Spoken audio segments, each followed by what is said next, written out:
This video is not for religious fanatics. If you are someone who is willing to learn, gather here. Let us talk. It is about the things that's happening in churches, the mentality of some Christians. For example, it's an elder.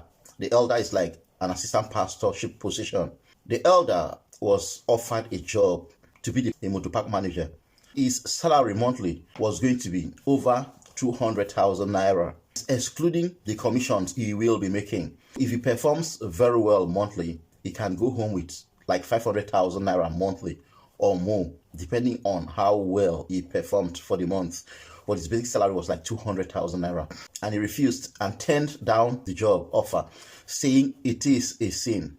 3 years later, this elder is still begging and he doesn't have a job. Is God not mocked in his life?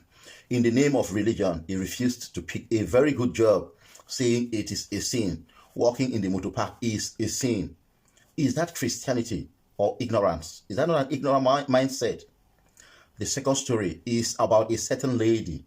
She is a very virtuous lady. A pastor told her, look, abstain from keeping men and all of that.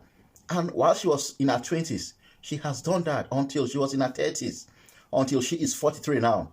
And she stopped going to church because she felt a pastor deceived her. No man is knocking her door anymore.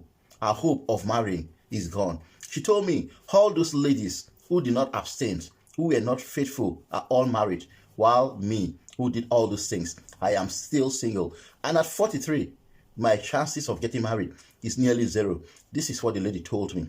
So now, will you criticize the lady who has stopped going to church? What are you going to tell her to convince her that there is answers for her in the church?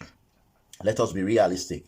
The third one is this other lady whom people, they will not give her a church position. They will not allow her to become the choir leader. They will not allow her to be the leader of any group in church because her husband has only performed a traditional marriage. She is not wedded in church. So to the church, she is still living in sin. Who did this thing to the church? In the Bible, there was no wedding. Listen, wedding is the white man's culture. What God honors is traditional marriage, where the bride price is paid. Even the marriage that Jesus attended in Cana in Galilee was a traditional marriage that was celebrated based on the Jewish culture and tradition. There is a lot of things that happen in church, and oftentimes we judge people a lot. Is it good to continue this way, or should we take a new leaf? Oftentimes, several people just study the Bible literally. I understand a certain guy that was talking about rich men going to hell while poor people will go to heaven. But in reality, do you think poor people will go to heaven? The likelihood of poor people going to hell is greater and higher than the likelihood of rich people going to heaven. Why? Because oftentimes, people that are poor becomes jealous of the rich people. People that are poor, who cannot pay their children's school fee, who cannot meet their basic needs, might not serve God genuinely. When you're trying to serve God and you cannot pay your children's school fee, you cannot feed. That can affect your ability to concentrate. Oftentimes, people that are poor are malicious. They hold malice and grudges against others they think are rich, especially if this set of people have refused to assist or hate them. So if you're keeping malice and grudges, how will you make heaven compared to a rich man? When Jesus was talking about it is easy for a poor person to make heaven than a rich man passing through the eye of a needle. So many people, so many Christians think the eye of a needle Jesus was referring to is the needle they use in sewing clothes. Jesus was not talking about the needle used in sewing clothes. In Jesus' time, in Israel, they had a gate where camel used to pass through during the evening time when they have returned from grazing.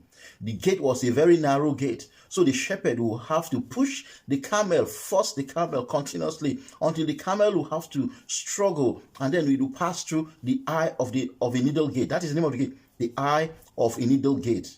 In Jesus' time, so Jesus now was likening how difficult it is to get to heaven. By the time he watched those camels struggling to pass through that gate, they're just struggling. It could take up to 5 minutes for one camel to struggle to pass through the gate. And Christians will say Jesus was referring to the needle. You see, for you to understand the Bible, sometimes I listen to some preachers and I will just be laughing.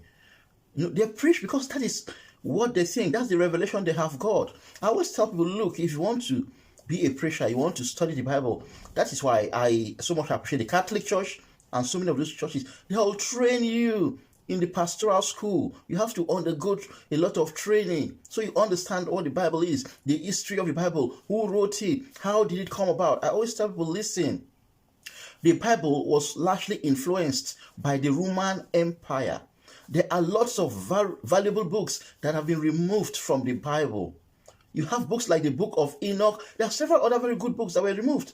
And these books are very relevant biblical texts that explains a lot of things that are not in the Bible. For instance, the Bible will tell you Abraham had a son, had two children, Cain and Abel. And Cain killed Abel. And then the next thing, the Bible will jump to tell you that, and people multiplied in the face of the earth. So where did those people come from? Let us assume God created Adam and Eve, and there was no other human on earth. And then Cain killed Abel. So where did the multiple, where did people start to multiply and grow in the earth? There are answers to this question in most of those books that were removed from the Bible.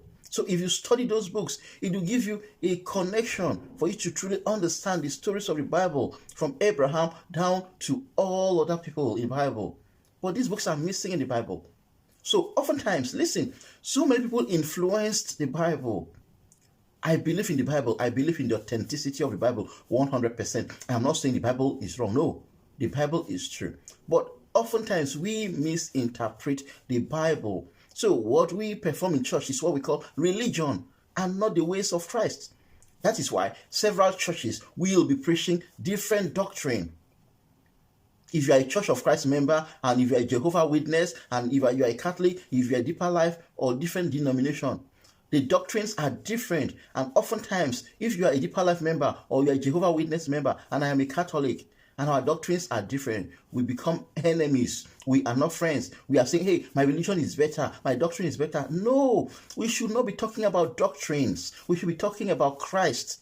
That is the center of religion. Listen, we should stop being religious people and be followers of Christ. That is the only way forward. By the time we understand the history of the Bible, we will understand what God said or what God is saying and what Apostle Paul wrote. That is why oftentimes you see Apostle Paul saying things like, I, not God. I wrote this. This is my knowledge. This is my wisdom. This is my reasoning. But oftentimes in church today, we will say, Apostle Paul wrote this. Oh, God wrote this. No. That is why you see the Jews believe the Bible ended with the last prophet in the Bible, and they don't believe in the New Testament. They will tell you the New Testament was written by other people. As Christians, we believe in the New Testament and every other thing. So for you to fully comprehend and understand the Bible genuinely, you need to study both the Old Testament, the Gospel, and the New Testament. You need to compare the texts. Some of those texts are texts that were edited or written by humans. For instance, in the Ten Commandments, God said, thou shalt not kill someone. But the same God told Israel, you need to fight. You need to eradicate the inhabitants of the land you are going to occupy.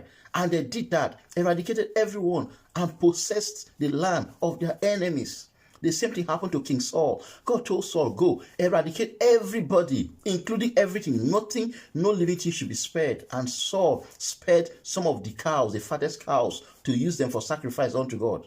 It was for that reason that Saul was rejected as king and dethroned by God. The same God that said, thou shalt not kill, was the same God that told them, you have to eliminate everyone and every living thing. So when you're studying the Bible, there should be this balance.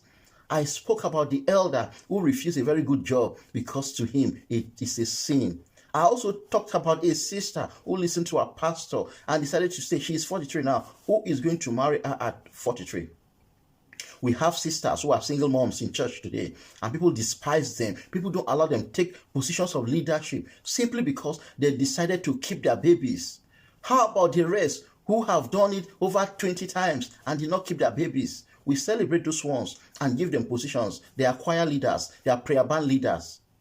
We must stop this thing. We must start treating people the way Jesus treated people. Jesus treated Zacchaeus nicely. The church must stop some of these things they have been doing. The church will not wed someone who is pregnant, but they'll wed those who are living together and doing all sorts of things. Because of this reason, some people could get pregnant, and instead of them to keep the pregnancy, they will terminate it, because if they don't, the church will not wed them. So which one is the greatest sin? Keeping the pregnancy like the single moms who bed, or the other way around? And then we judge the right set of people we shouldn't be judging. So these are just my opinions. If you think differently, just leave your comments. Yeah, I would like to also learn.